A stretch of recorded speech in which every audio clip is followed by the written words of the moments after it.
Depuis 2 mois maintenant, nous sommes dans la prière. C'est vrai que le mois dernier, le thème s'intitulait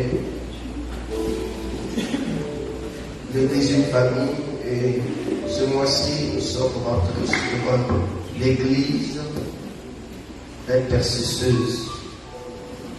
Et dans le cadre du thème de ce mois intitulé l'Église intercesseuse, nous avons entamé une série d'enseignements appelés les différentes sortes de prières, et nous avons comme verset de fondement Éphésiens 6:18 qui nous dit: faites en tout temps par l'Esprit toutes sortes de prières et de supplications, veillez à cela avec une entière persévérance et priez pour tous les saints. Et nous avons dit que nous allons étudier 6 sortes de prières, dont la première est la prière de la foi. C'est prier avec la foi et non pas prier pour avoir la foi. C'est la foi qui inspire la prière. Ensuite, nous avons vu la prière de remise de fardeau dimanche dernier, que je n'ai pas terminé et je voudrais la finir aujourd'hui. Et à la suite de cela, je vais entamer la prière de consécration. Alléluia. Ensuite, nous verrons la prière d'intercession, puis nous allons avoir la prière d'accord, et ensuite nous allons avoir la prière de l'Église. Bon, je sais que nous avons déjà partagé la prière de l'Église.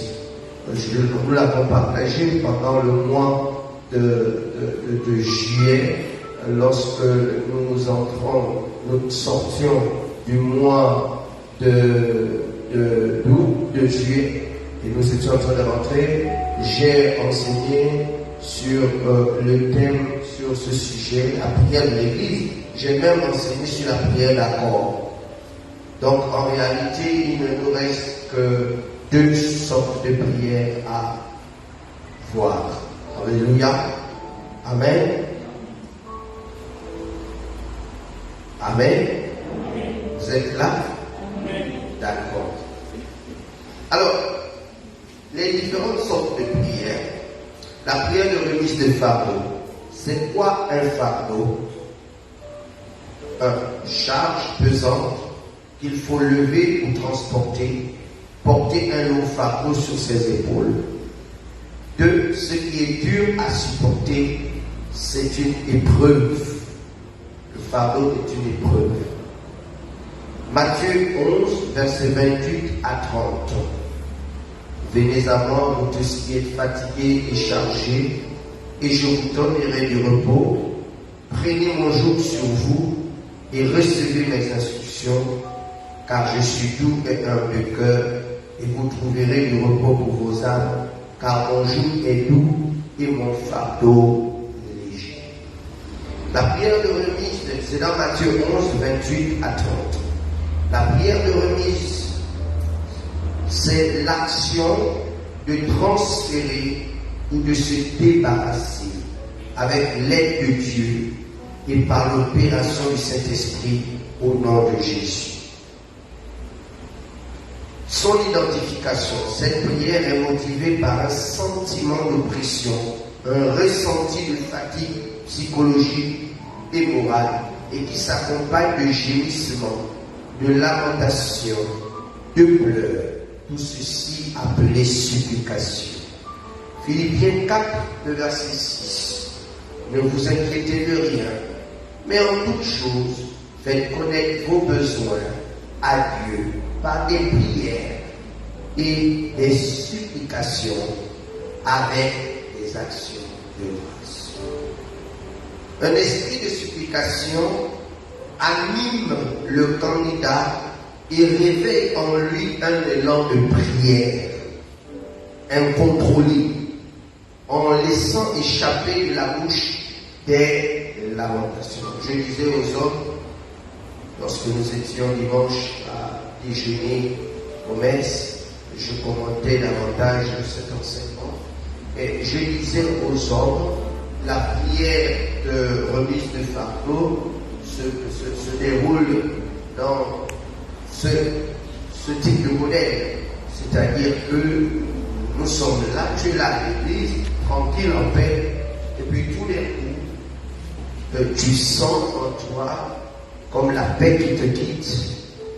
Et puis, je ne sais pas pourquoi, mais tu commences à prier, tu commences à dire des choses. Et puis tu pries. Finalement, quand tu rentres à la maison, tu découvres que quelqu'un a tenté de pénétrer dans ta maison. Mais tu ne sais pas qu'est-ce qu'il a fait fuir. Ça, c'est la prière de remise des femmes qui fait ça. Donc, il faut être sensible à ça. Tu es au marché, pendant que tu fais tes courses, quelque chose tu sens qu'il faut que tu pries. Mais tu ne sais pas pourquoi. Mais prie, obéis, quitte là, cherche un coin, un endroit, prie. Parce qu'on veut t'avertir d'une chose. Parfait. Je veux vous faire savoir que Dieu ne travaille pas seul. Il a besoin de vous pour intervenir dans vos besoins et dans vos vies.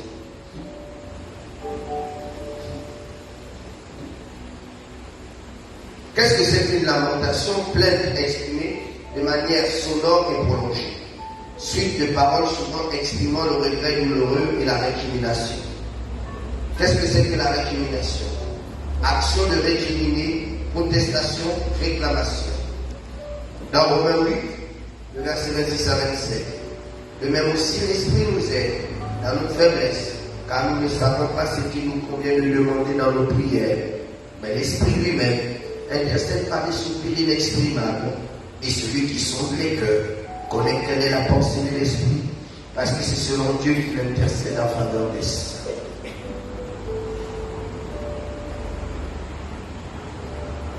Son application. La prière de remise de fardeau est une prière qui se pratique par le croyant sous l'impulsion de son cœur chargé d'un poids, d'une préoccupation, un souci ou une inquiétude. Dans Romains 1, le verset 9, il était dit, Dieu que je sers mon esprit dans l'évangile de son Fils. Mais témoin que je fais sans cesse mention de vous, demandant continuellement dans mes prières d'avoir enfin par sa volonté le bonheur d'aller vers vous. L'apôtre Paul exprime à Dieu sa préoccupation et son désir avec une vive insistance. Dans Galates 6, verset 2, portez les fardeaux les uns les autres et vous accomplirez ainsi la loi de Christ. C'est clair que notre identité chrétienne se caractérise par le fait de se tenir devant Dieu en faveur des uns et des autres. Je souhaite voir ce moment-là où dans cette église, les gens viennent ici 2 à 2, 3 à 3, 4 et ils prient ensemble. Ils font des groupes de prière. Je souhaite voir des gens dire que bon, nous allons prendre telle chose en charge et mettons-nous à prier. En fait, le problème, c'est que vous faites des calculs en fonction de vos argents. Or, il ne faut pas s'engager en fonction de votre argent. Il faut vous engager en fonction de votre confiance en Dieu, de vous utiliser pour ça. Je répète, ne vous engagez pas en fonction de vos finances, de la disponible de vos finances. Engagez-vous parce que vous croyez qu'avec la prière, ça va se faire, que Dieu va vous utiliser, ça va se faire. Dis bon, je veux, regarde, on se réunit, on va offrir les primes ici. Mais tu dis ça quand tu as l'argent. Non, tu le dis parce que tu dis, bon, les gars, nous allons prier. Et nous allons persévérer dans la prière. Nous allons jeûner dans la prière. Nous allons vivre dans la sanctification. Vous avez une raison pour amener Dieu à agir. Et lorsque Dieu vous visite, vous-même vous êtes surpris de la manière dont Dieu vous a visité. Donc vous devez savoir que c'est déjà le fait d'aller t'engager sur quelque chose alors que tu n'en as pas les moyens. Mais c'est parce que tu fais confiance. C'est une façon d'élever ta confiance envers Dieu. Et tu perds le sommeil. C'est-à-dire que pour que moi j'ai une vie de prière constante, je cherche toujours des défis qui me dépassent. Je cherche toujours à m'engager dans les choses qui sont au-dessus de moi. Et parce que c'est au-dessus de moi, je suis obligé de chercher Dieu. Galates 5, verset 7. Vous courriez bien, mais qui vous a arrêté pour vous empêcher d'obéir à la vérité. Paul était soucieux de ce qui s'est passé chez les Galatiens, l'église qu'il avait implantée à Galate. Et donc, il dit, vous courez bien et qui vous a arrêté pour vous empêcher d'obéir à la vérité. Il a constaté que cette église se détournait de la vérité. Alors, c'est devenu un fardeau pour lui. C'est pourquoi dans Galates 4, 19, il dit, mes enfants, pour qui j'éprouve de nouveau. Quand il dit de nouveau, parce qu'il a éprouvé avant. Mes enfants, pour qui j'éprouve de nouveau les douleurs. Vous voyez ça? Il avait un fardeau. Les douleurs de l'enfantement jusqu'à ce que Christ soit formé en vous. Voyez-vous, il est en train de nous dire, ce n'est pas parce qu'un frère ou une sœur vit dans le péché qu'il faut l'abandonner. Il faut que je persévère dans la prière pour changer cette personne. Amen. Apprenez à prier pour vos frères et vos sœurs. Fermez vos bouches et priez. Et vous verrez que la prière va agir. Il dit, mes enfants pour qui j'éprouve de nouveau les douleurs de l'enfantement jusqu'à ce que Christ soit formé en vous. D'accord? Ça me fait très très mal. Mais dans cette douleur-là, je dois toujours t'aimer et prier et croire que tu peux changer. Notre problème, c'est qu'on pense que Dieu va changer quelqu'un lui-même et il change. Il suffit de dire, Seigneur, change-le. Non, Paul dit, mes enfants pour qui non, Dieu, excusez-moi de le dire, Paul aimait Dieu à changer les gens. Je répète ça. Galates 4, 19. Mes enfants pour qui j'éprouve de nouveau les douleurs de l'enfantement jusqu'à ce que Christ soit formé en vous. Vous ne pouvez pas imaginer la douleur que ça fait.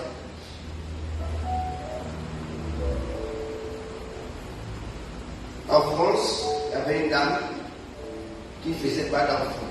Elle était mariée et elle ne faisait pas d'enfant. Et elle priait le Seigneur tous les jours pour avoir un enfant. Quelques années plus tard, elle avait une voisine qui l'a sollicité pour garder son enfant parce qu'elle voulait aller jusqu'à une cause.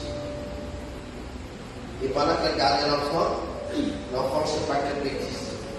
Enfin, vous savez, les enfants font les bêtises. Et toujours, on donne une chance. Et l'enfant, en faisant la bêtise, cette dame a giflé au dos de l'enfant.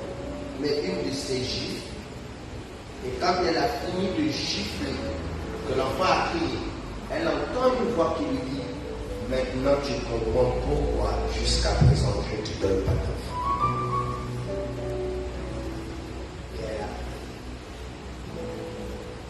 Elle a vraiment pleuré.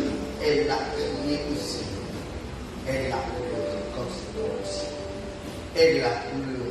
Elle a pleuré. Jusqu'à ce que la maman de l'enfant est venue. Elle était là, brise. Et Dieu a fini par lui donner un enfant.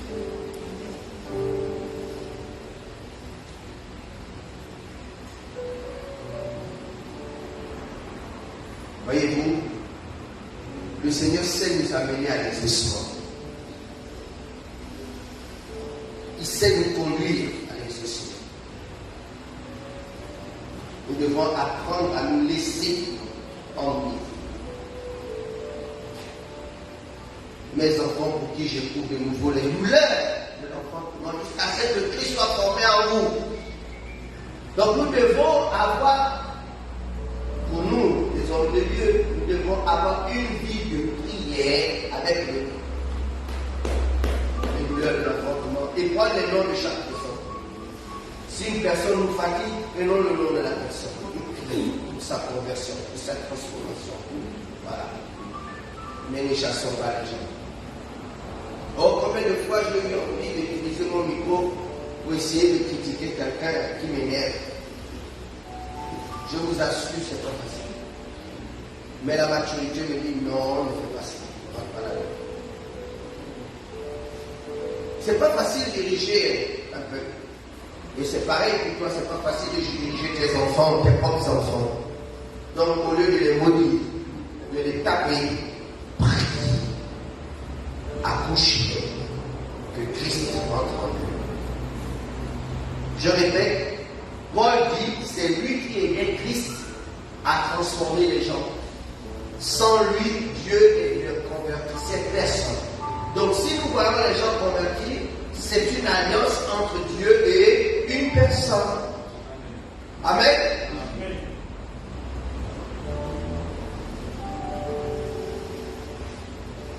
Paul avait identifié chez les Galatiens que ces derniers manquaient de maturité, alors ce fut une cause de fardeau pour lui. Il avait dû prier pour ce poids qui pesait sur lui. 2 Corinthiens 11, le verset 28 à 29. Et sans parler d'autre chose, je suis assiégé chaque jour par les soucis que me donnent toutes les églises.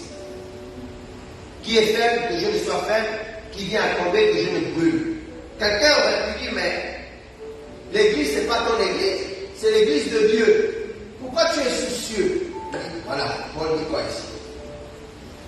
Apprenez à faire de votre ministère un fardeau. En fait, quand je parle de moi, je parle aussi de toi. Si tu as un ministère dans cette église, ça doit devenir un fardeau pour toi. Si ça ne marche pas, n'accuse pas toujours les autres. Accuse-toi toi-même. Moi, je m'accuse beaucoup, c'est pourquoi je souffre. Je me sens coupable de ce que les choses ne marchent pas. Alors, en ce moment, je cherche Dieu davantage et je cherche à m'instruire.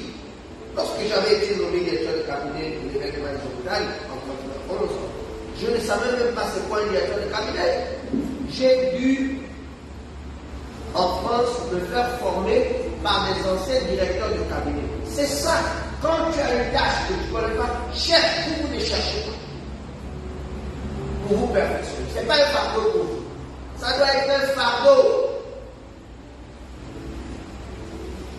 Faites en sorte que votre service, ton service, soit dans l'excellence. Recherche l'information et perfectionne-toi. Pourquoi certains se fâchent quand chaque fois je mets le doigt sur ce qui ne va pas?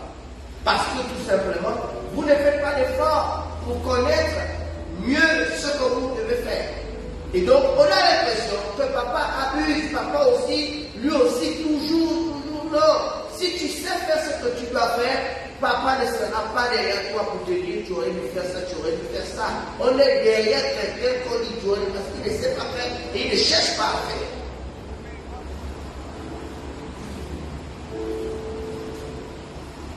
Que ça soit un fardeau. C'est un fardeau pour moi tous les jours.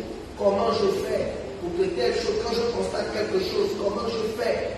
C'est un fardeau pour moi de pouvoir mettre le groupe des hommes en marche. Vous voyez comment je me marche? C'est un fardeau. Et pour moi, si ça ne marche pas, c'est ma faute. Donc c'est pourquoi je réfléchis, je cherche, je prie. C'est un fardeau. Pourquoi? Le groupe des hommes. Pourquoi? C'est ça. Mais non, je peux Dieu, c'est ton Dieu. En tout cas, tu fais comme tu veux. Non, je me suis refusé. Mais ceux qui me connaissent ne peuvent pas répondre pour aller sur ce que Dieu fait. Non, je ne peux pas. Parce que je connais les bénéfices. Et sans parler d'autre chose, je suis assiégé chaque jour par les soucis que me donnent toutes les églises. Qui est faible? Que je ne sois faible. Qui vient à tomber? Que je ne brûle. Parfois je suis malheureux, pas de ma vie, mais de la vie des personnes avec qui je marche. C'est que chaque jour, je suis de mauvaise humeur. Je ne suis pas de mauvaise humeur parce que j'ai envie d'être de mauvaise humeur, mais parce que parfois je suis même en train de regarder un film et la vie de quelqu'un m'apparaît. Je me dis, vous savez, il y a des choses que je sais de vous, mais je ne vous dis pas toujours. Ça m'apparaît. Je te regarde, mais tu ne sais pas que je suis au courant que j'ai vu. Mais je ne peux pas parce que ça va te chasser. Je fais un prophète aveugle, alors que je suis un prophète qui voit. Je vois. De temps en temps, je peux te poser la question, et si tu me mens, j'accepte. Parce que je ne peux pas te chasser. Et puis, je reste là, je ne dors pas la nuit, je prie, je pleure. Seigneur, s'il te plaît, cette personne, Seigneur, fais quelque chose. Tu m'as envoyé ici. C'est un fardeau. Vous aussi, faites pareil avec vos collègues. Faites pareil avec vos maris, vos enfants, votre quartier. Ayez ce fardeau des autres. Ah bon, j'ai donné l'invitation, il n'est pas venu. Est-ce que c'est un fardeau? Prends le fardeau, Seigneur. Je veux que cette personne soit touchée par mon invitation. Ne te contente pas juste de donner et d'inviter à on dit que c'est la personne dès qu'elle a su que c'est elle n'est plus venue. Et tu acceptes ça. Mais prie, ton fardeau va briser ça. Toi tu n'entends pas les mêmes choses, mais tu viens. Alors, il y a quoi là? Qu'est-ce que CRN fait que d'autres ne font pas? Oh Seigneur, c'est quoi? Il n'y a rien là. Il n'y a rien. C'est parce que Dieu veut simplement nous dire, si les murmures ont la capacité de chasser les gens de notre église, c'est que notre niveau de portée des fardeaux est bas. C'est tout simple. Regardez, vendredi, les gens sont vides. Les gens n'aiment pas la prière, vous n'aimez pas. Là, vous êtes très plein. Hein? Bon, vendredi, je vous donne rendez-vous. Jeudi, vendredi, on est ici. Et puis, je vais faire une option d'huile à cause de. Pour vous protéger. Je vais faire une option. Mais je vais voir, vous allez voir. Alors que c'est à ce moment-là, on doit porter les fardeaux les uns, on doit porter le fardeau du pays. Vous ne voyez pas vous-même ce qui se passe là, comment les deux camps commencent à se faire des ping-pong, des choses bizarres. Et si on ne prie pas, tout peut aller à bon.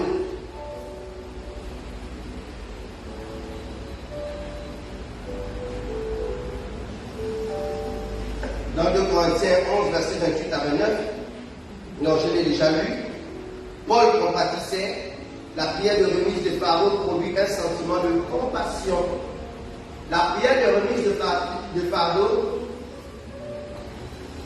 produit un sentiment de compassion. Quel est le résultat que l'on peut attendre? Excusez-moi mes enfants.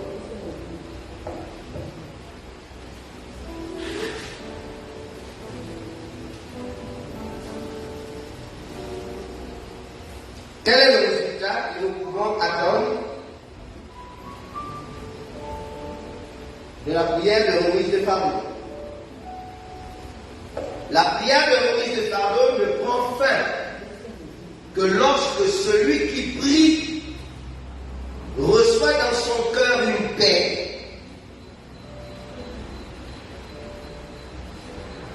jouit dans son esprit d'une légèreté, un ouf de soulagement suscité par l'assurance que Dieu a bien réceptionné le dossier en question et s'est engagé à le résoudre. Lorsque la prière de fardeau vient en toi, prie jusqu'à ce que tu sentes que tu n'as plus le fardeau, tu en as fait.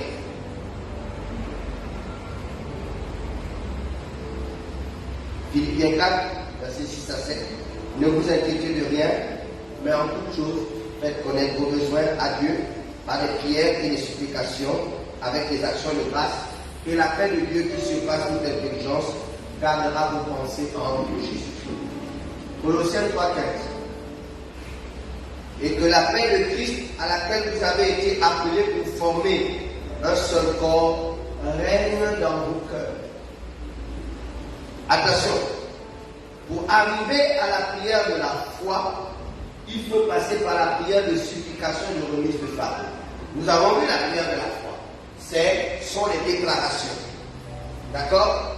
Alors, ces déclarations, Dieu dit à Élie, présente-toi devant Akab et je ferai tomber la pluie sur la surface de la terre.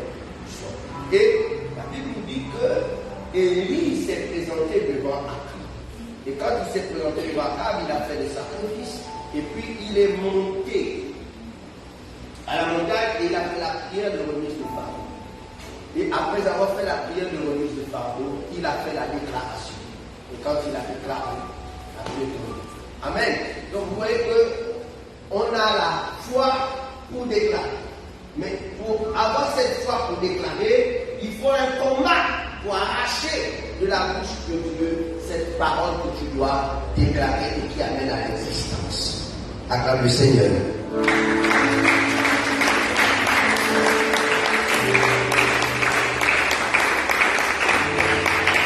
Dans Jacques 5, 14, quelqu'un parmi vous est malade, il appelle les anciens de l'église et que les anciens prient pour lui, en venant lui, au nom du Seigneur. La prière de la foi sauvera le malade et le Seigneur le relèvera. Et s'il a commis des péchés, il lui sera pardonné.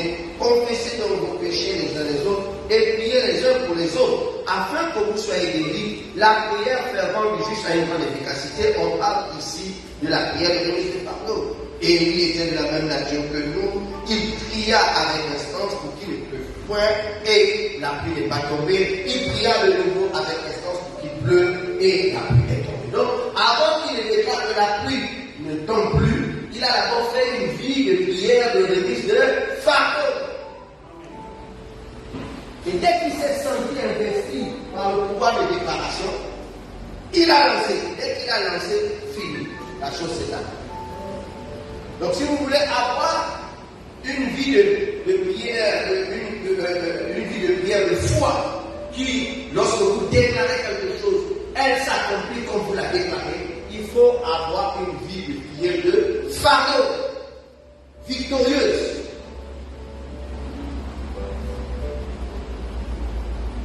Résumé, la prière de remise de fardeau est une prière de supplication qui s'accompagne de gémissement.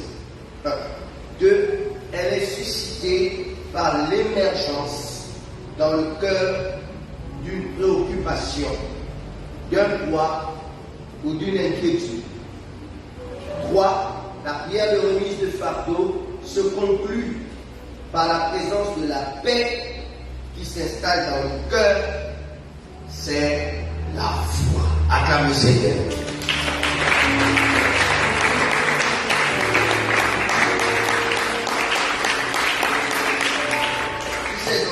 Alors que je voudrais passer à la prochaine prière, je voudrais saluer nos chers amis des internautes, l'église d'Internet. Soyez bénis, ceux qui sont au Gabon dans différentes villes, mais aussi ceux qui sont à l'étranger comme la France ou le Canada. Je vous salue, même au Ghana, vous y êtes. Cliquez, j'aime, partagez, faites des commentaires. Faites des gestes qui comptent. La prière de consécration.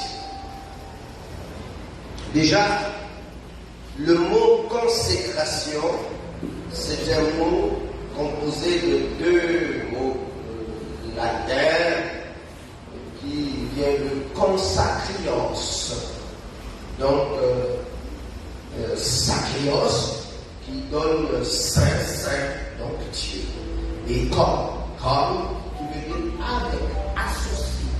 Donc consécration veut dire associé au sein, associé à Dieu. Donc lorsque vous avez, on vous a dit, bon, accompagnez-moi à l'hippomobile pour être consacré évêque, comprenez qu'on est en train de vous dire, pour m'associer, alléluia, pour m'associer, m'attacher à la personne du Seigneur. C'est pourquoi on nous appelle mon Seigneur désormais.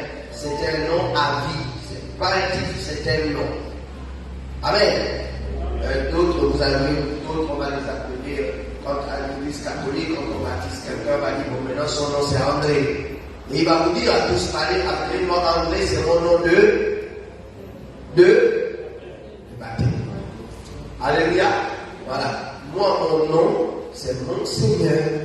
C'est désormais associé à François. On ne peut pas m'appeler François tout court. Monseigneur François. Amen. Ce n'est pas un titre, c'est un nom. Acclamez.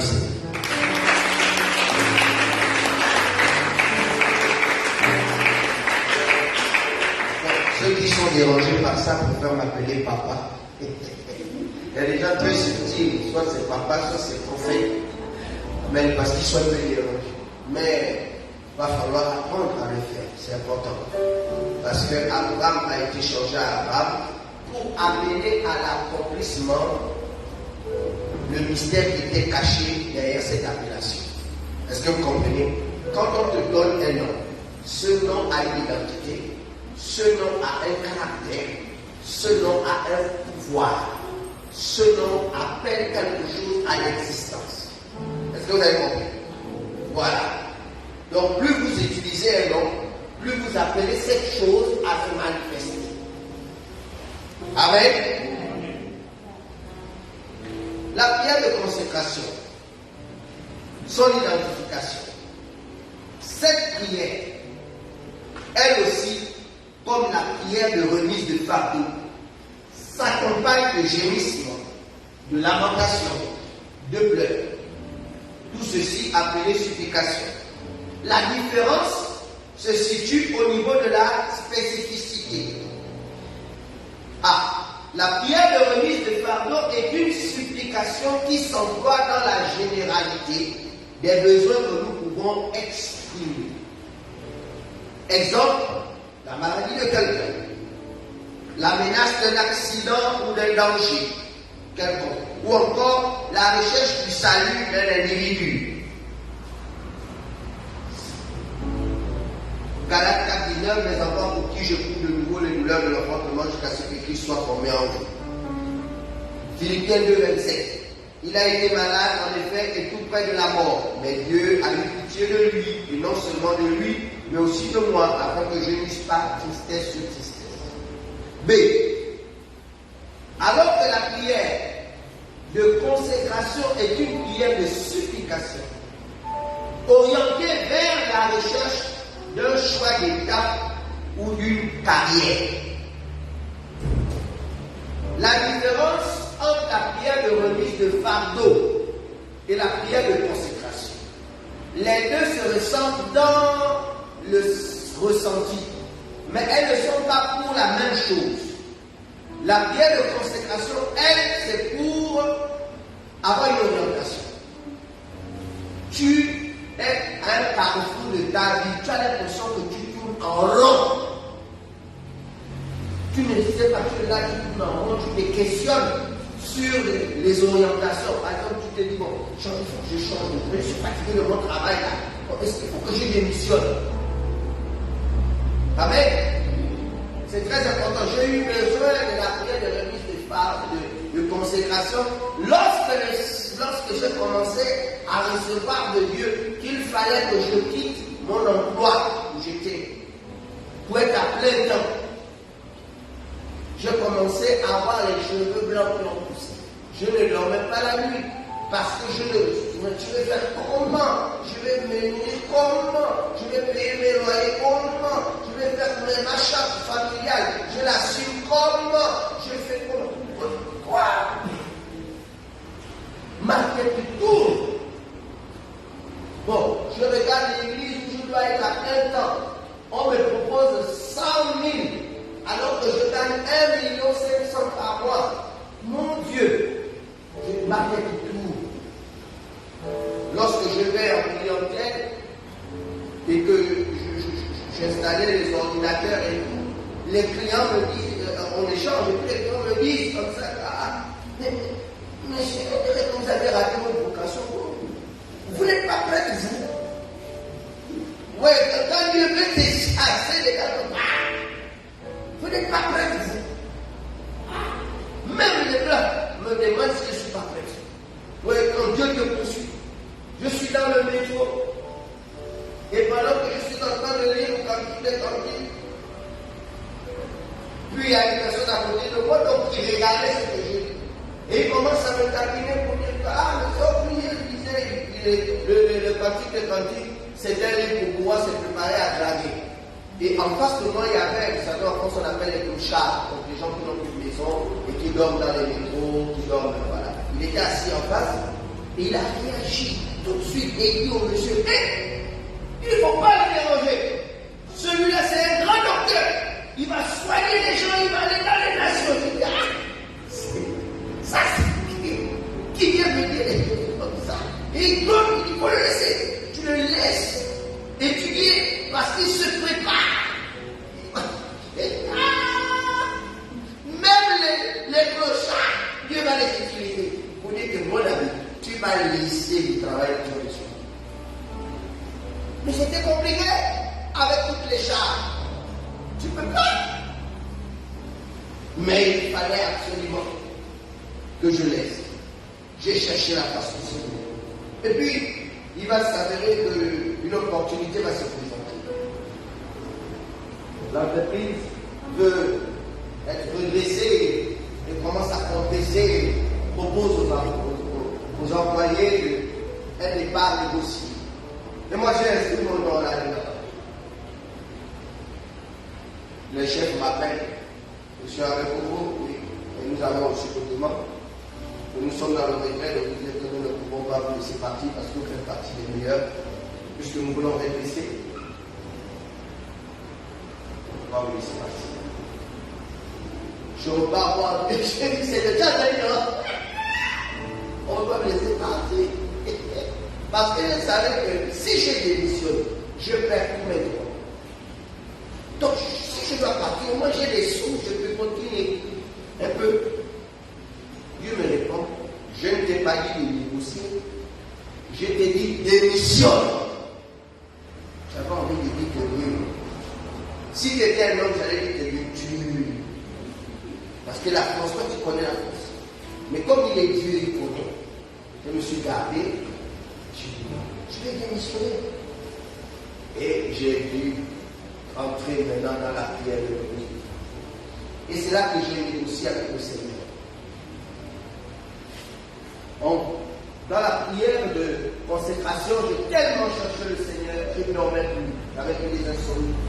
Et je lisais la Bible pour chercher dans les textes quelque chose qui allait me donner la foi de Dieu. Et je vais trouver une conversation entre Dieu et Moïse dans Genèse 15.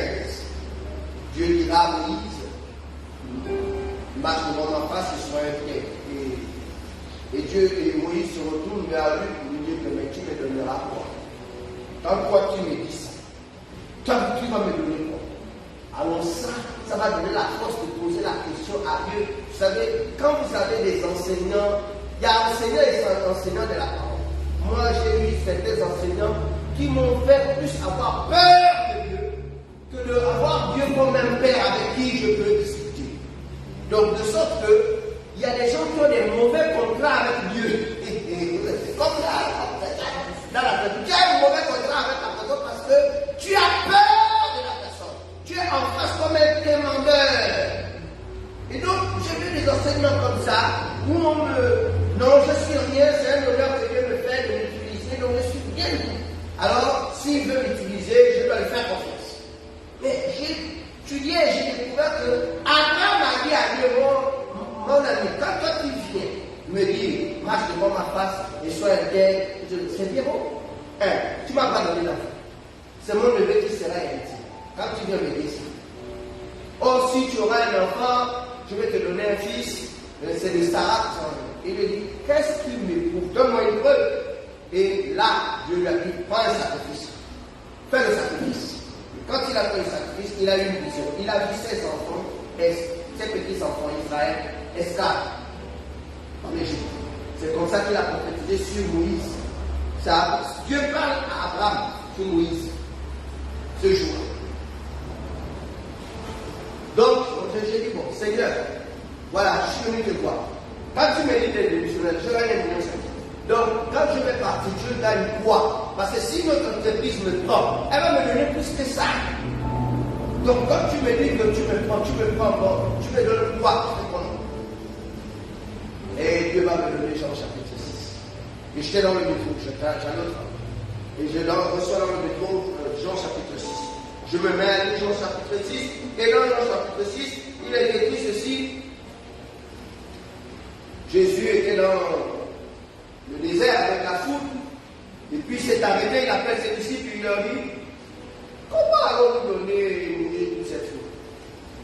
Et la suite dit, Jésus posait la question alors qu'il savait ce qu'il allait faire. Ah, quand j'ai dit ça, tu me parles. Tu es en train de me dire que non, je sais ce que je vais faire. Je vais dire. Et j'ai eu la paix. La paix a duré un jour seulement. Donc il faut que je vous raconte les vraies choses. Vous savez, il y a des prédicateurs, la Bible dit, mais leur compte bien, vous savez. Donc quand vous voyez que je suis un géant de la foi, il faut d'abord que je vous explique comment moi je suis arrivé à être un géant de la foi. On ne se lève pas un matin et puis tu es un géant de la foi.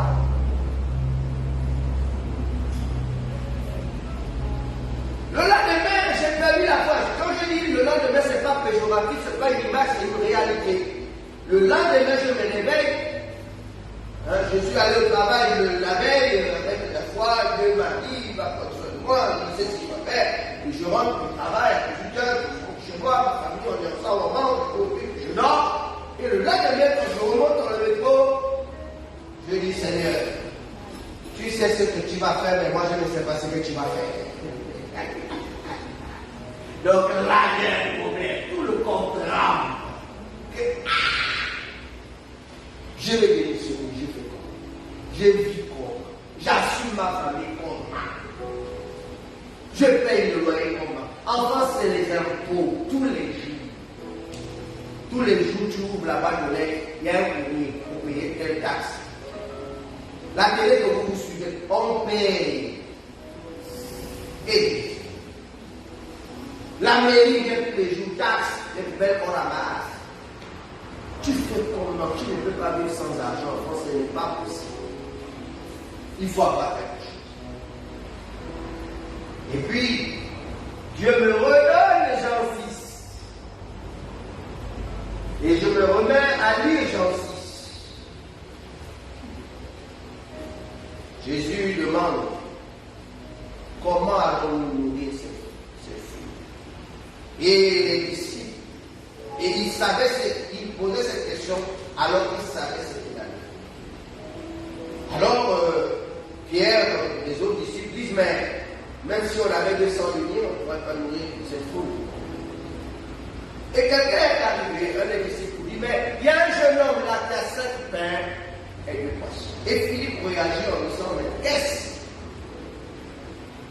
que tu sais de vous?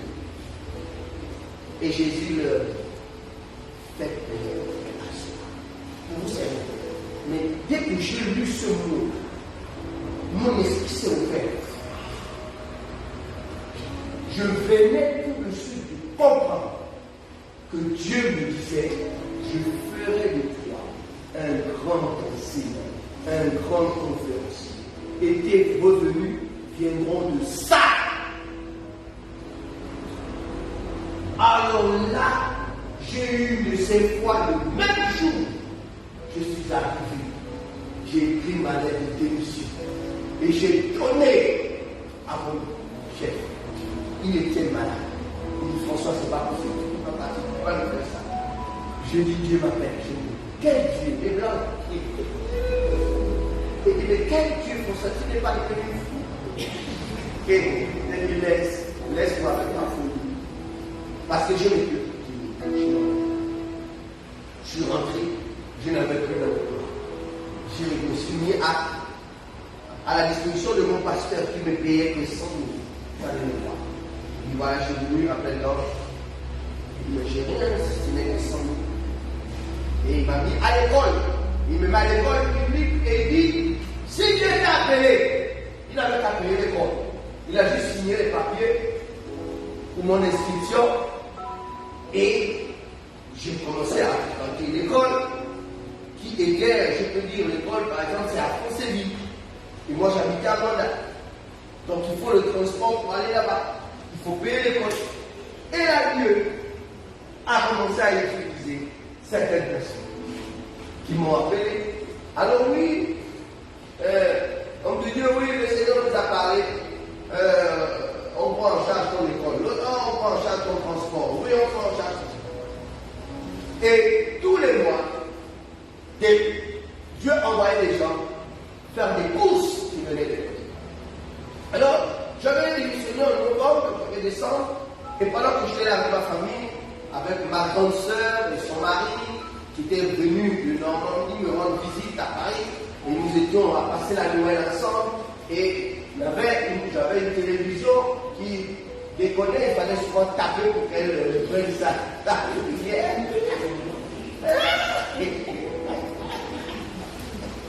Vous connaissez ce genre de télé-là? Et puis, la télé reprend une publique de médecine, pardon, de Belgique plus. Et là, avec mon beau-frère, ma grande soeur, ma grande soeur, c'est leur enfant, nous sommes tous en famille ensemble. Et puis, je suis là, je regarde, il était 19h, et puis j'ai dit, cette télé-là, vraiment, il faut que là, je pousse la changer dès la rentrée prochaine. Donc, c'est la Noël, donc l'année suivante. Pas 2002, j'ai démissionné en 2002. Donc, 2002. Non, j'ai démissionné en décembre 2001. Voilà. Donc c'était, j'ai dit 2002, j'ai pas, j'ai pas du doigt comme ça, j'ai dit, toi t'es là, toi t'es là. Tu peux faire avant, ça tu peux. 22h. Sonne. Quand on va ouvrir, quelqu'un est bizarre en train de Noël. Noël. Une grande télé comme ça. Puis pendant que je faisais les courses, Dieu m'a parlé, m'a dit, achète une télévision pour ton père et tu le lui ramènes et l'église ton père de Noël. Ah! Mon beau-frère a prié, il a dit que François, là je vais parler à la famille. Parce qu'on te dit, tu as démissionné, ouais, dans le bébé, les gens sont pas contents de la famille, hein? Mais ce que j'ai vu, je vais leur dire ainsi tranquille, Dieu est avec François. Mes amis, ça a commencé comme ça. J'ai compris qu'avec Dieu, commence à penser. Il va faire la suite. Amen. Amen.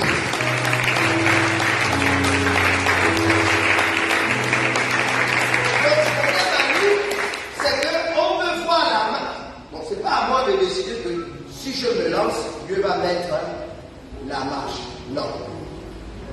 Je dis depuis le début, c'est Dieu qui m'a dit de démissionner. C'est pas moi qui ai pris la décision de le faire. Est-ce que vous comprenez? Voilà. Ça veut dire que si Dieu me dit, vas-y, là, à ce moment, je le fais confiance. Amen. Il va forcément mettre une marche, s'il me le dit. Mais ce n'est pas moi qui dis, Seigneur, je veux me marcher, tu mets la main. Et tu vas te casser les dents. Amen. Est-ce que vous avez compris? Tu vas te casser les dents, il va te dire, c'est pas moi. Ce n'est pas moi qui t'ai envoyé. Amen. Il y a eu un évangéliste comme ça, il est sorti de l'école. Il est parti évangéliser là où il y avait des drogués. Un drogué passé par derrière a mis le couteau au dos. On l'a amené à l'hôpital et il dit, Seigneur, mais pourquoi tu m'as fait ça? Le Seigneur dit, j'ai compris que tu as fait ça pour moi, mais je ne l'ai pas envoyé. N'allez pas là où je ne suis pas envoyé. Il faut attendre que je t'envoie. Acclame le Seigneur.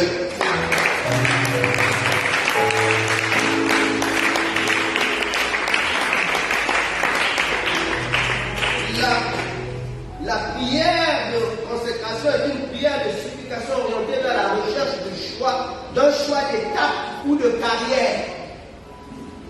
Matthieu 26, le verset 36 à 39. Là-dessus, Jésus alla avec eux dans un lieu appelé Gethsémane. Et il dit aux disciples, asseyez-vous ici, pendant que je m'éloignerai pour prier. Il prit avec lui Pierre et les deux fils de Zébédée. Et il commença à éprouver de la tristesse et des angoisses. Il leur dit alors, mon âme est triste jusqu'à la mort. Restez ici ici et veillez avec moi.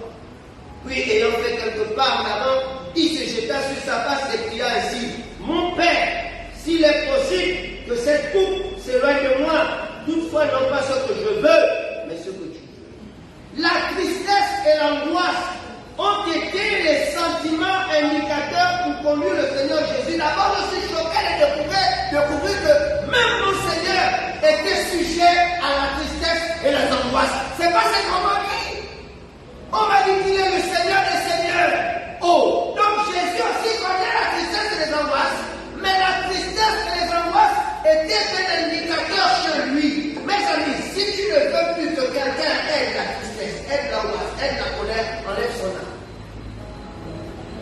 On ne prie pas pour que quelqu'un ne connaisse plus la colère, ça n'existe pas. C'est-à-dire, je vais prier pour que cette personne ne soit pas en colère. Je vais prier, tu le une bonne fois. Parce que c'est associé à l'âme. Seulement, c'est à quel moment c'est utile. C'est ça notre problème. S'énerver est utile. Avoir de l'angoisse est utile. Avoir peur est utile. Vous allez me dire, bon, comment ça m'aime bien. Mais si tu n'as pas peur, le serpent va te mordre. Si tu n'as pas peur, le loup va te manger. L'ours va te manger. Dieu, pour t'extirper du danger, a mis en toi la peur. Pourquoi vous pensez que tout est mauvais? Pleurer. Oh, mais comment toi tu pleures? Tu es un homme de Dieu, il ne faut pas pleurer. Et votre culture là-haut, un homme ne pleure pas, c'est faux. C'est faux. Il faut pleurer, mon ami. C'est une façon de faire ton deuil, c'est aussi une façon de t'exorciser. C'est une façon de relever ton fardeau. Si tu ne pleures pas, tu vas faire des situations. Tu vas avoir un problème psychologique grave. Pleure. La sagesse, c'est quand on ne pleure pas devant les gens qui sont déjà écoulés, qui comptent sur toi. Donc, tu es fort. Mais quand tu veux pleurer, tu cherches une pièce pour pleurer. Parce que ceux qui comptent sur toi, s'ils te voient pleurer, ils sont tous morts. Donc, par intelligence, on pleure à cacher le pleurs. On a fini de pleurer. On revient. Ne pleure pas, c'est bon, ça va aller. On va arriver. Puis tu cours, allez, tu pleurer. Tu reviens.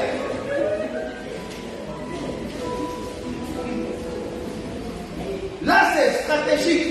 Parce qu'il y a des gens, c'est ton regard. Il y a des gens, ils sont là, ils te regardent. Ils attendent. Et si tu commences à pleurer, vous voyez, mais toi, tu sens qu'ils attendent toi pleurer, t'attendent pour pouvoir. Toi, tu le pleures. Ça va aller. C'est la vie. Et après,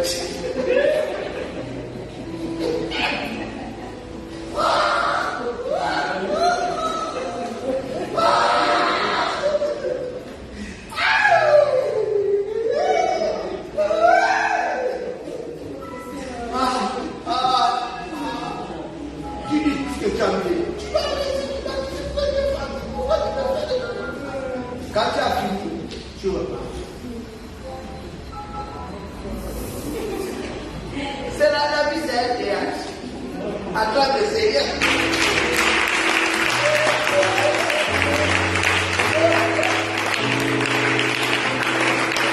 La vie, c'est un théâtre. La vie, c'est un théâtre. Il faut apprendre à être fort. Quand tu dis les autres, il faut apprendre à être fort. La tristesse et l'angoisse ont été les sentiments indicateurs pour conduire le Seigneur Jésus à se tourner vers Dieu par la prière de consécration. Regardez Jésus lui-même. Regardez. Verset 36. Là-dessus, Jésus alla avec eux dans un lieu appelé Gethsémani. Il dit aux disciples, asseyez-vous ici, pendant que je m'éloignerai pour prier.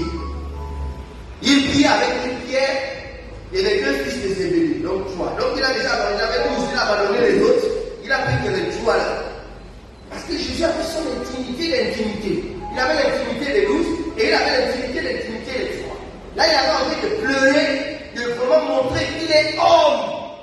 Il a senti que les autres là, ils ne peuvent pas comprendre. Donc, Jean, Jacques et Pierre, eux, ils peuvent comprendre. Je vais pleurer devant. Parce qu'il sait que même s'il pleure devant cette fois-là, ils vont toujours savoir que c'est quand même le Seigneur seul boss. Mais les autres là, oh non, donc c'est un homme comme nous. On peut le prendre. Vous voyez, donc il y a un chef, on le protège toujours. Il est chef, il est humain. Alors, il y a ces vous ici pendant que je m'éloignerai pour prier. Il dit qu'il s'éloigne pour prier. Il n'a pas dit qu'il s'éloigne pour aller pleurer. Il prie avec lui Pierre et les deux fils de Zébédée. Et il commença à éprouver de la tristesse et des angoisses. C'est-à-dire, il les a pris pour qu'eux ils le soutiennent. Mais les gars sont partis gonflés.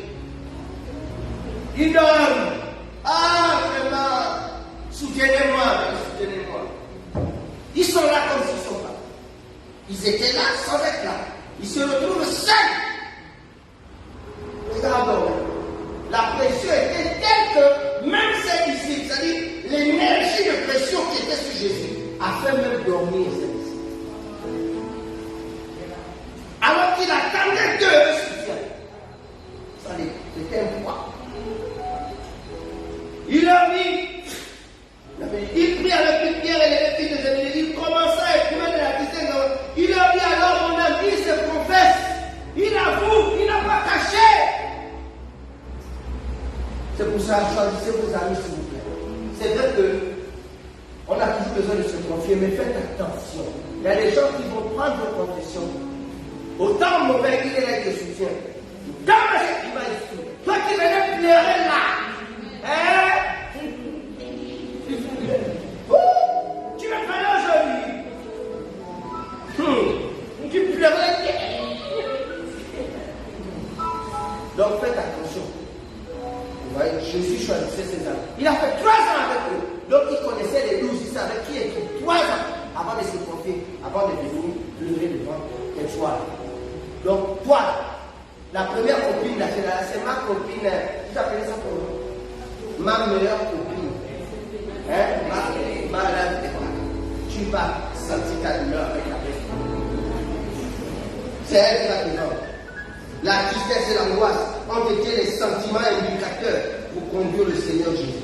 Il commença à éprouver de la tristesse et de l'angoisse. Il leur dit alors, mon âme, il dit mon âme est due jusqu'à la mort. Ce n'est pas l'esprit, hein. Il a l'esprit, mais là c'est l'âme. Il a une âme. Mon âme est triste jusqu'à la mort. Ça veut dire que vraiment il sentait que là, la mort est là. Restez ici, éveillez avec moi. Restez ici et il demande le secours. Découvrez Jésus dans sa plus simple expression humaine. Vous qui pensiez toujours que c'était non. La prière de consécration, c'est ce moment. Il y a le moment où l'homme de Dieu le supprime. Il y a un moment où il sent que là, Dieu va lui mettre. Et là, tu cherches. Ah oui, tu sens que là, la main noire est sur toi. Que Dieu s'est sauvé, il a dit que Dieu a mis aujourd'hui, il a dit Jésus, c'est ça, il dit que mon âme dit jusqu'à moi. Restez ici, veillez avec moi. Puis ayant fait quelque part en avant, il se jeta sur sa face, il s'est jeté par terre. Vous-même, vous savez de quoi il s'agit quand quelqu'un pleure jusqu'au sol. Hein? Non. On ne vous a pas expliqué Jésus comme ça. Si vous étiez celle-ci, vous allez le quitter tout de suite. Si ça c'est l'homme là qui nous a dit que c'est l'homme fort, c'est lui maintenant qui se jette. Et il y a des spécialistes, vous voulez venir parler au chef comme ça. Mais toi aussi tu es chef, il ne faut pas avoir peur. Attends, quand on va te mettre dans la même situation, tu vas savoir. Respectez votre chef quand il est dans la place. Ce n'est pas parce qu'il vous montre qu'il est fait que vous pensez que vous avez l'autorisation de vouloir lui faire une leçon. Mais tu es quand même l'évêque. Tu ne devrais pas. Attention, quand ça va te tomber sur toi, tu vas sentir sur toi-même.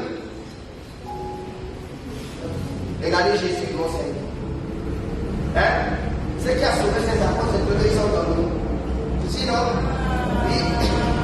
ils allaient essayer de nous aider.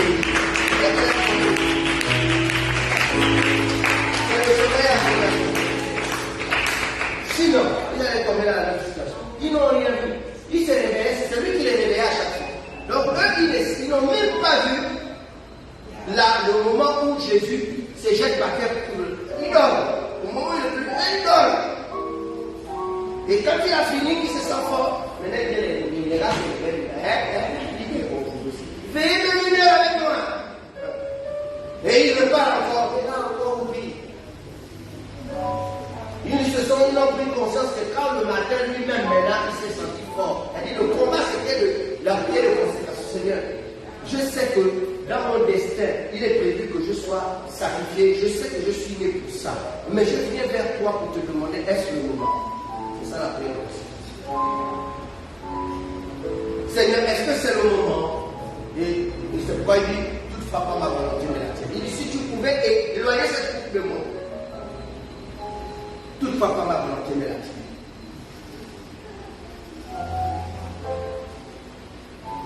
Mon Père, s'il est possible que cette coupe s'éloigne de moi. Il se jeta sur sa face et pria ainsi. Prière de consécration fut le moyen par lequel notre Seigneur a pris connaissance du temps de Dieu. Puisque vous devez savoir que Jésus a été plusieurs fois menacé d'être arrêté, Jésus fuyait. Si vous lisez Jean chapitre 11, vous verrez.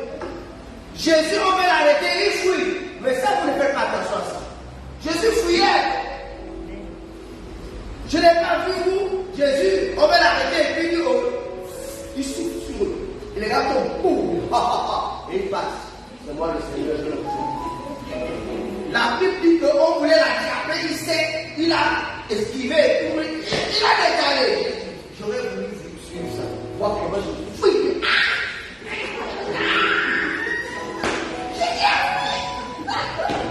Oh! Jésus, tu comme ça.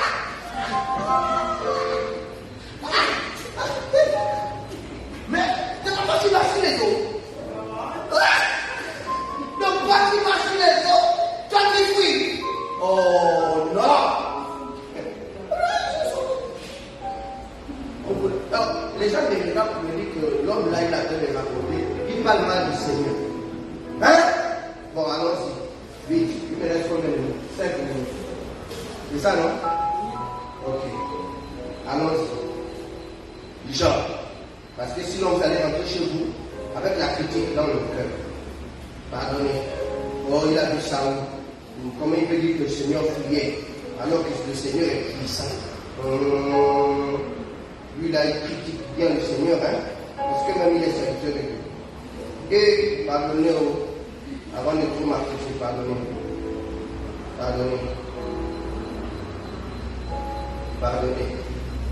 Alors, c'est où?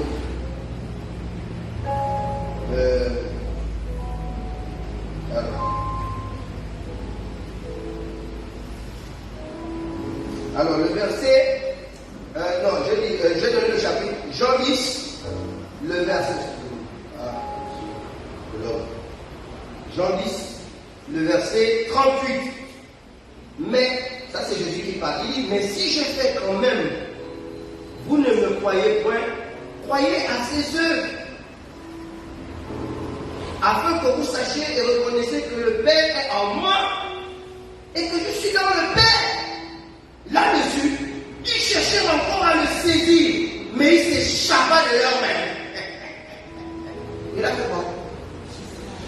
Il a fait quoi? Il s'échappa de leurs mains. Voilà, verset 40, Jésus s'en alla. De nouveau, au-delà du Jourdain, dans le lieu où Jean avait d'abord baptisé, et il y demeura. Bon, maintenant allons-y, chapitre 11. Verset 1. Il y avait un homme malade, Lazare, de Béthanie, village de Marie et de Marie, sa sœur. C'était cette Marie qui oignit le parfum le Seigneur et qui lui essuyait les pieds avec ses cheveux, et c'était son frère Lazare qui était malade. Les sœurs envoyaient dire à Jésus, Seigneur, voici celui que tu aimes. Écoutez-moi, le message, Jésus, Seigneur, voici celui que tu aimes est malade. Après avoir entendu cela, Jésus dit, cette maladie n'est pas à la mort, mais elle est pour la gloire de Dieu, afin que le Fils de Dieu soit glorifié par elle. En réalité, là où Jésus avait fui, c'est là où Lazare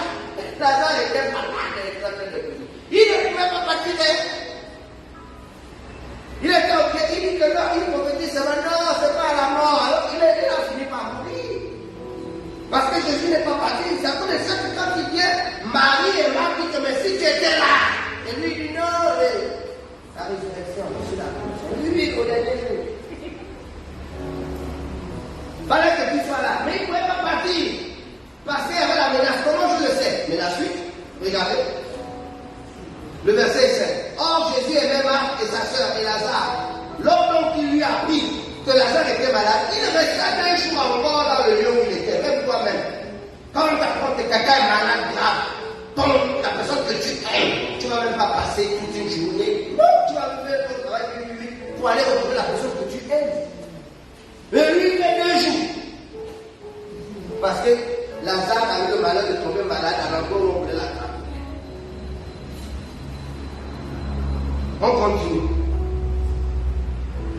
Verset 7. Il dit ensuite aux disciples, retournons en Judée. Donc après 2 jours, maintenant c'est là qu'il dit retournons en Judée. Alors c'est le langage du disciple qui va me donner la confirmation sur ce que je vous dis. Regardez le disciple. Les disciples lui disent, Rabbi, les Juifs tout récemment cherchaient à te lapider. Et tu retournes en Judée. Donc vous comprenez qu'il était là pour se cacher. Donc c'est pour ça qu'aucun disciple ne l'a forcé à aller soigner Lazare, puisqu'il savait qu'il a le pouvoir de guérison. Pourquoi aucun disciple ne lui a dit, mais on vient te dire que celui que tu aimes est malade, et toi tu restes là.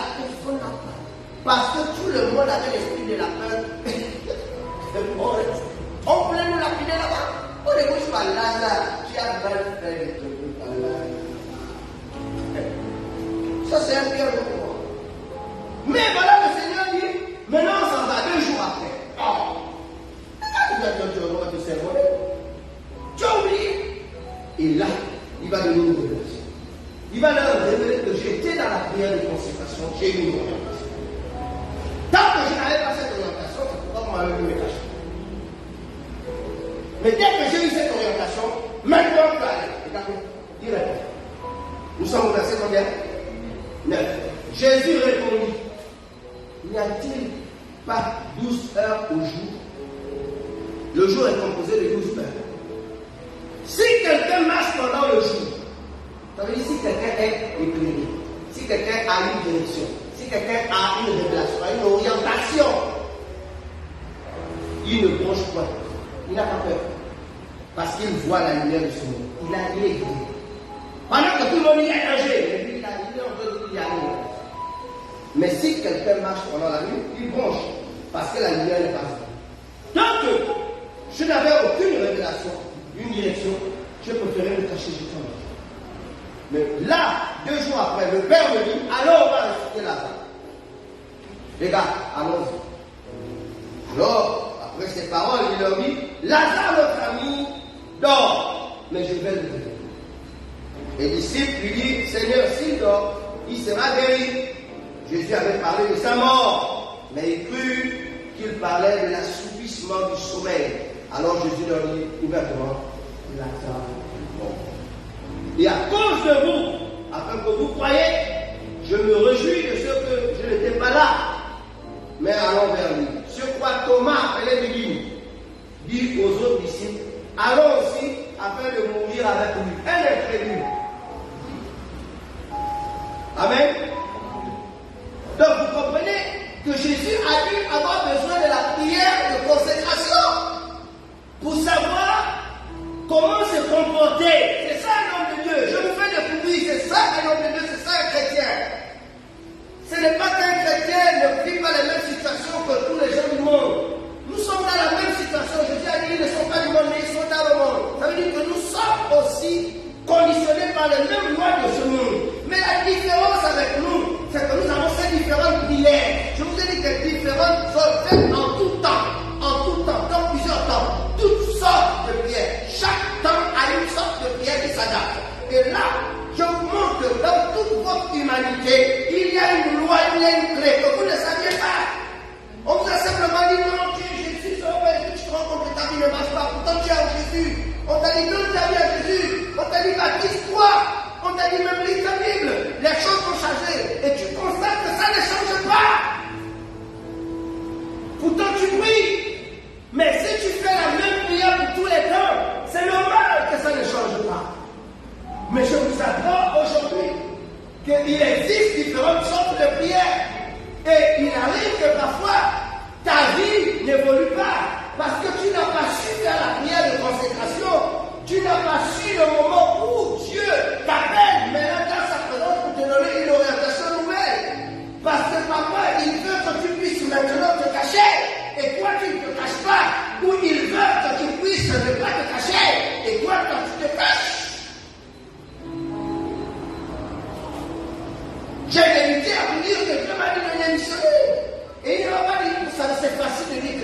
arrivé quand tu es au chômage, tu ne gagnes rien. Beaucoup là. Beaucoup là. Je sens ma vie est bloquée, tout ça, c'est l'appel de Dieu. C'est faux. C'est faux. Dieu n'appelle pas les bloqués. Dieu n'appelle pas les bloqués, Dieu n'appelle pas les chômeurs. C'est faux. Lisez toute la Bible. Moïse était en train de perdre les troupeaux de son beau-père. Il travaillait. Je lis toute la Bible. Tous serviteurs de Dieu que Dieu appelait après temps. Dieu l'a trouvé au travail. Il faisait un travail. Élisée était en train de faire les 12 paires de bœufs de ses pères. Il était en train de faire l'agriculture. Dieu est venu. Il est venu le chercher. Arrêtez-moi ça.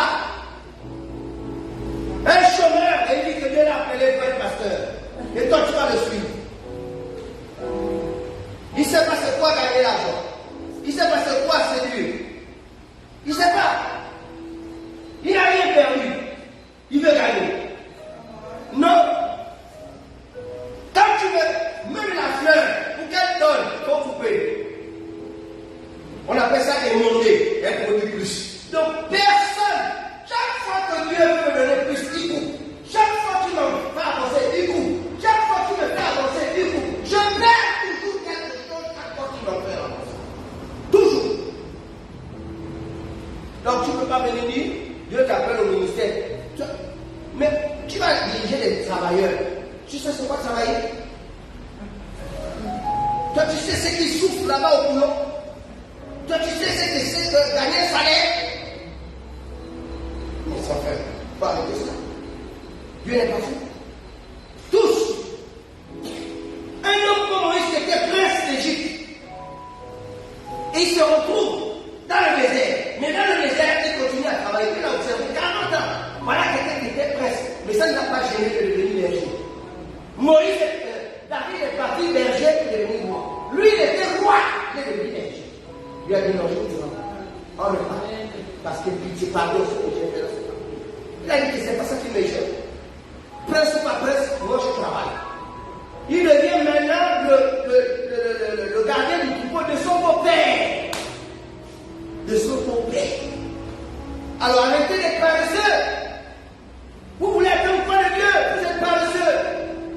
Dieu ne peut pas venir vous bénir, puisque vous êtes paresseux. Ce n'est pas la prophétie qui me paye. Ce n'est pas la prédication qui me paye. C'est ma capacité d'enseigner. Je suis un enseignant. C'est ma capacité de conférer. Je fais des recherches. Et j'édifie. J'ai des grandes oreilles qui m'écoutent. Quand je dis des grandes oreilles, des personnes haut placées qui m'écoutent. Mais ne m'écoutent pas seulement parce que l'Éternel m'a dit de te dire, mais j'ai une connaissance, j'ai une expérience, j'ai une science que je donne à ces gens-là devant une situation.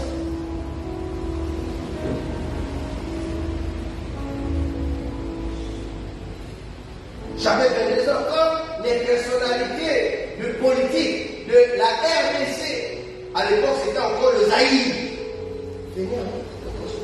J'ai appris là. J'ai appris avec eux à devenir conseiller des autres de ces gens-là. Un enfant, quelqu'un m'a pris. Il m'a aimé. Jeune pasteur, il m'a fait rentrer dans ce milieu. Et il me disait à l'école, il a les 3 doctorats. Et il m'enseignait sur la politique, il m'enseignait sur l'histoire, il m'enseignait sur beaucoup de choses. Donc, aujourd'hui, ça me sert. Quand ces gens-là viennent devant moi, je les écoute. Mais il n'y a pas que la prophétie. Et j'ai en retour, c'est un conseil. C'est ici en Afrique que le conseil ne coûte rien. En Europe, tout conseil est payé. C'est quoi nous avons le cabinet conseil? Le conseil est payé. Vous avez entendu des nominations conseiller du président. Donc il est payé pour être conseiller du président. Le conseil, c'est fait. C'est un travail. C'est pareil. C'est pareil. Est-ce que vous comprenez? Demandez, sachez entrer dans la prière de consécration. Lève-toi dans la présence de Dieu.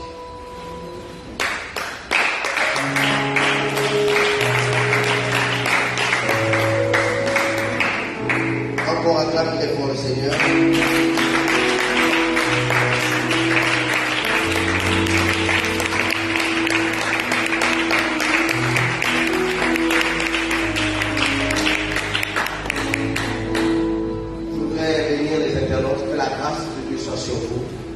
Et nous nous donnons rendez-vous pour dimanche, l'hôtel d'adoration, où nous allons pendant 2 heures remettre notre pays entre les mains de Dieu à travers la louange, l'adoration et la célébration. Soyez bénis encore et merci pour votre soutien.